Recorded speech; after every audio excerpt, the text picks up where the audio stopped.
بسم اللہ الرحمن الرحیم۔ السلام علیکم۔ آج میں آپ سے شب معراج سے متعلق کچھ خصوصی نوافل اور اس کے برکات شیئر کروں گی۔ سب سے پہلے میں یہ بتا دوں کہ اس سال شب معراج بروز بدھ 7 فروری کو ہے، مطلب بدھ کا دن گزار کے ہم رات عبادت کی ہوگی، اور 27 رجب جو ہے وہ جمعرات کو ہے۔ اللہ تعالیٰ نے بعض پر فضیلت دی ہے، جیسے کہ انبیاء میں اللہ پاک نے حضور صلی اللہ علیہ وآلہ وسلم کو سب سے زیادہ فضیلت دی۔ اسی طرح بعض راتوں اور ایام کو بھی اللہ تعالیٰ نے فضیلت کا ذریعہ قرار دیا ہے۔ فضیلت کی راتوں میں شب قدر، شب برات، شب معراج اور شب عید کو اللہ تعالیٰ نے بہت پسند فرمایا ہے۔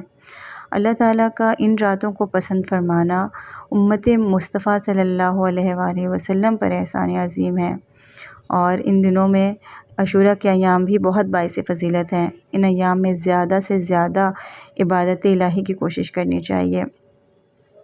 27ویں رجب کو کی جو رات ہے، سب جانتے ہیں کہ حضور صلی اللہ علیہ وآلہ وسلم کو معراج نصیب ہوا۔ اس رات کی فضیلت کے متعلق حضرت ابو ہریرہ رضی اللہ تعالیٰ عنہ نے بیان فرمایا ہے کہ حضور صلی اللہ علیہ وآلہ وسلم نے فرمایا کہ جس نے 27ویں رجب کا روزہ رکھا اس کو 60 مہینوں کے روزوں کا ثواب ملے گا۔ اسی دن جبرائیل علیہ السلام نبی کریم صلی اللہ علیہ وآلہ وسلم کی بارگاہ میں رسالت لے کر نازل ہوئے۔ شیخ ہیبت اللہ نے اپنی اسناد سے بروایت ابو سلمہ حضرت سلمان فارسی نقل کیا ہے کہ رسول اللہ صلی اللہ علیہ وآلہ وسلم کا ارشاد ہے کہ ماہ رجب میں ایک دن اور ایک رات ایسی ہے کہ اگر اس دن کا کوئی روزہ رکھے اور اس رات کو عبادت کرے تو اس کو 100 برس روزے رکھنے والے اور 100 سال کی راتوں میں عبادت کرنے والے کے برابر اجر ملے گا۔ یہ رات وہ ہے جس کے بعد رجب کی 3 راتیں رہ جاتی ہیں، یعنی 27ویں شب، اور یہ وہ دن ہے جس دن اللہ تعالیٰ نے رسول کریم صلی اللہ علیہ وآلہ وسلم کو رسالت عطا فرمائی۔ حضرت عبداللہ ابن عباس کا معمول تھا کہ جب 27ویں رجب آتی تو وہ اعتکاف میں بیٹھے ہوتے تھے اور بعد نماز ظہر نفل پڑھنے میں مشغول ہو جاتے۔ اس کے بعد وہ 4 رکعتیں پڑھتے اور ہر رکعت میں سورہ فاتحہ 1 مرتبہ، سورہ قدر 3 بار اور سورہ اخلاص 50 مرتبہ پڑھتے تھے، پھر عصر تک دعاؤں میں مشغول رہتے۔ انہوں نے فرمایا کہ سرور کونین صلی اللہ علیہ وآلہ وسلم کا یہی معمول تھا۔ حضرت ابو ہریرہ رضی اللہ تعالیٰ عنہ سے روایت ہے کہ جو شخص رجب کی 27ویں کو 12 رکعت نفل کی نیت سے اس ترکیب سے پڑھے کہ سورہ فاتحہ کے بعد 3 مرتبہ انا انزلناہ والی سورت اور 12 دفعہ سورہ اخلاص، اور اس کے بعد یعنی نماز سے فارغ ہو کر ایک بار درود شریف پڑھے اور 3 مرتبہ یہ کلمات پڑھے، سبوح قدوس ربنا ورب الملائکۃ والروح، اور دوسری آیت یہ پڑھے رب اغفر وارحم وتجاوز عما تعلم فإنک انت العزیز العظیم، یہ پڑھے۔ اس کے بعد 100 مرتبہ درود شریف اور 100 بار ہی استغفر اللہ ربی من کل ذنب وخطیئۃ واتوب الیہ، اور 100 بار تسبیح پڑھے، یعنی سبحان اللہ والحمد للہ ولا الہ الا اللہ واللہ اکبر ولا حول ولا قوۃ الا باللہ العلی العظیم۔ اگر کوئی یہ کرتا ہے، اس کا اہتمام کرتا ہے تو اور اپنے لیے اور اپنے والدین کے لیے اور تمام مسلمان مرد و زن کے لیے دعا مانگے تو اللہ تعالیٰ اسے 5 نعمتیں عطا فرماتا ہے۔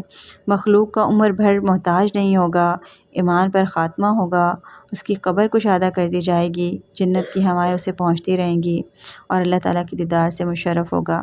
اللہ تعالیٰ ہمیں ان راتوں میں اور ویسے بھی ہمیں زیادہ سے زیادہ عبادت کرنے کی توفیق عطا فرمائے۔ قرآن پاک کی واحد صورت ہے جو سبحان سے شروع ہوتی ہے، سبحان الذی اسریٰ۔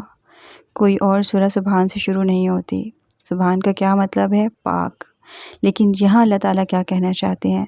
اللہ تعالیٰ یہ کہنا چاہتے ہیں کہ جتنے قانون ہیں فزکس کے، کیمسٹری کے، باٹنی کے، زوالوجی کے، بائیولوجی کے، اسٹرونومی کے، یہ جتنے بھی اصول ہیں، آگ، پانی، مٹی، ہوا، یہ تمہارے لیے ہیں۔ تمہارا رب سبحان ہے، پاک ہے، اس سے بالا تر ہے۔ یہ دیکھو وہ سارے قانون توڑ کر اپنے نبی کو لے جا رہا ہے۔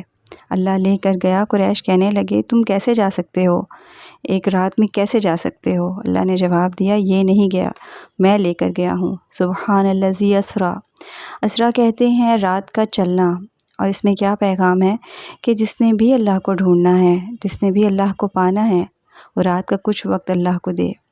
اور رات کے سفر میں یہی پیغام ہے کہ اللہ کو پانے کا یہی راستہ ہے۔ ہمارے آقا علیہ الصلاۃ والسلام تمام آسمانوں سے گزرتے ہوئے اور انبیاء کرام سے ملتے ہوئے جب 7ویں آسمان پر پہنچے تو حضرت ابراہیم علیہ السلام سے ملے۔